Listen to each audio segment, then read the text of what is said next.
안녕하십니까. 오늘 인사신 삼형살 그 두 번째 이야기입니다. 그 저번 시간에 인사신 삼형에 대해서 잠깐 이야기한 적이 있는데, 그 이태원 사고에서 희생자의 사주를 분석을 해봤습니다. 인사신 삼형살에 걸려서 그런 어떤 피해를 입었다, 저는 그렇게 판단을 하는데요. 오늘은 그 좀 더 들어가서 운에서 인사신 삼형을 만났을 때, 그리고 내가 인사신 삼형을 가지고 있을 때 어떤 차이가 있는지 분석을 해보는 시간을 가져보겠습니다. 네, 인사의 사용살 특성이에요. 일단은 두 가지 예를 가지고 왔습니다. 예 1이 있고 두 번째 예가 있는데요. 그냥 얼핏 보시면은 그 차이를 아실 수도 있지만 1번 같은 경우는 인사신을 가지고 있어요. 원국에. 이런 경우가 있고, 인사만 가지고 있고 신을 대운에서 만났을 때, 그래서 이 인사신이 형성이 되는 경우입니다. 두 번째는. 그러면은 무슨 차이냐 도대체. 그리고 어떤 게 더 위험하냐? 아, 제가 말씀드리고 싶은 거는 이 두 번째가 좀 더 파워가 높다고 할 수가 있어요. 왜 그러냐? 이 인사를만 가지고 있을 때랑 이 신금을 대운에서 만났을 때랑의 당사자가 느끼는 심리적인 압박감은 상당할 수 있습니다. 그러니까 특히 내 사주를 모르는 사람이 인사신 삼형사를 겪으면요. 이거 내 인생에 왜 이러지? 왜 이렇게 꼬이지? 갑자기 이런 생각이 들 때가 있어요. 사주를 그래서 그 좀 면밀히 확인할 필요가 있는 겁니다. 자기 사주를 아는 게 되게 중요하다고 보고요.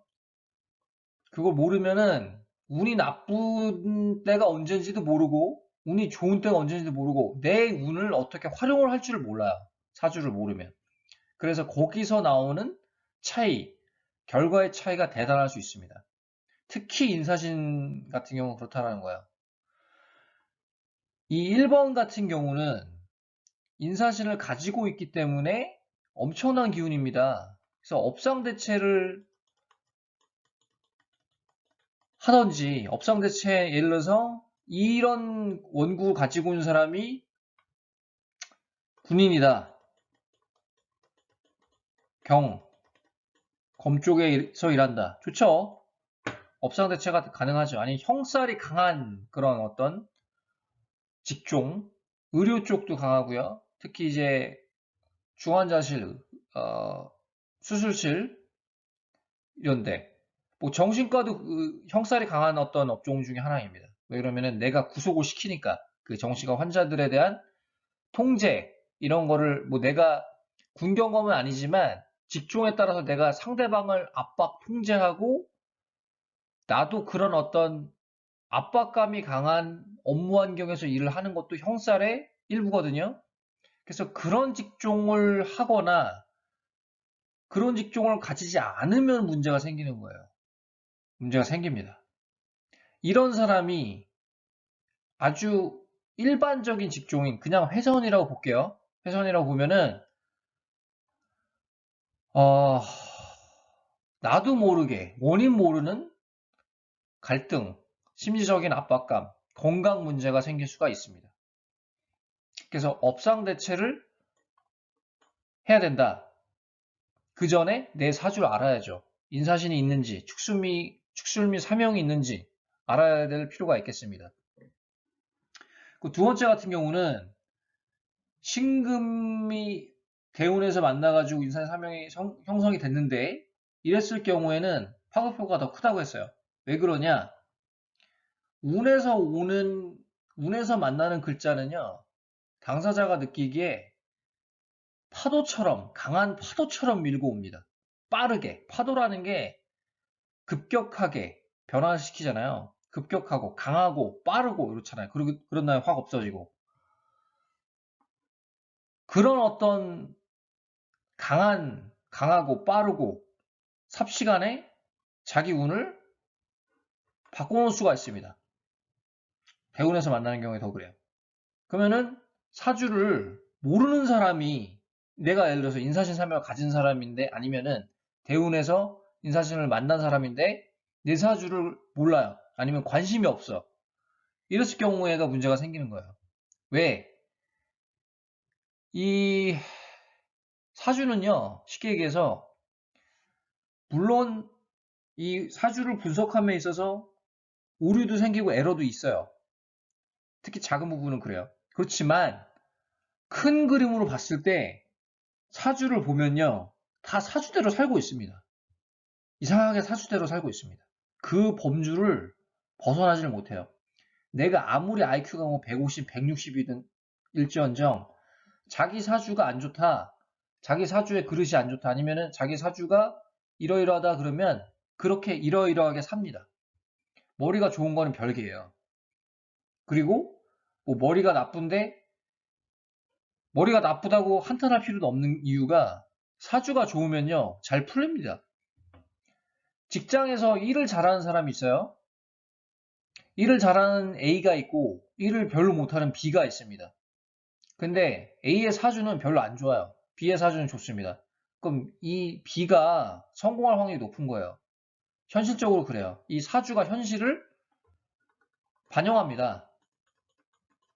현실을 반영하는데 이게 사람들이 에휴 이거 그거 맞아? 이렇게 비아냥거릴 수 있죠. 그거 미신이다. 근데 저도 그래요. 저도 지금 이제 중년의 나이인데 제 사주를 봤던 사람들 예전에 제가 어렸을 때부터 그 사람 저도 이걸 안 믿었던 때가 있었어요. 근데 지금 보면은 이거대로 살고 있습니다. 그게 참 저도 기가 막히고 기가 막힌다는 얘기를 이런 때 하는 거고 입이 쫙 벌어져요. 소름이 끼칩니다. 이 물론 매일 하루하루 사주를 볼 필요는 없어요. 그렇지만 내가 어떠어떠한 사람이다. 어떠어떠한 성격을 가지고 있다. 내가 얼마만큼 성장할 수 있다. 어떤 직종이 맞는다. 내가 앞으로 어느 정도 성공할 수 있다. 아니면 내리막으로 갈 수 있다. 이거를 제시해 줍니다. 그래서 자기 사주를 알라는 거고요. 그리고 어떤 살이 있나, 그 사주에 어떤 특성이 있나를 아는 게 중요하다는 것입니다. 아무리 일을 잘해도 돈을 많이 버는 것도 아니에요. 더욱이 이제 큰 조직일수록 예를 들어 내가 월급이 정해져 있다. 뭐 어떤 그 조직마다 좀 차이 있지만 뭐 성과급제이냐 그거이냐에 따라 좀 차이는 있지만 성과급제일지라도 자기 운을 따라가요. 희한하게 성과급제이고 뭐 능력이 탁월한데 대운이 안 좋다. 그럼 어렵습니다. 사실 어렵다고 봐야 돼요. 힘들어요. 그냥 왠지 사람이 잘 안 따라준다던가 건강이 안 좋아진다던가 그런 현상이 생깁니다.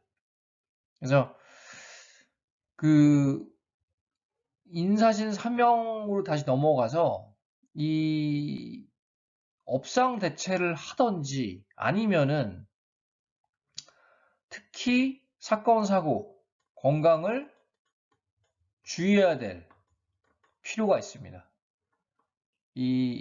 특히 대세운에서 만나는 경우에 더 그래요. 대세운에서 만나면서 인사신 사명이 형성이 되는 경우에 작용이 더 크기 때문에 그랬을 때 반드시 사주 분석을 해야 되고 사주 상담을 받아야 되고 그리고 행동, 몸가짐, 사람, 그리고 이런 차량, 비행기 다 주의할 필요가 있겠습니다.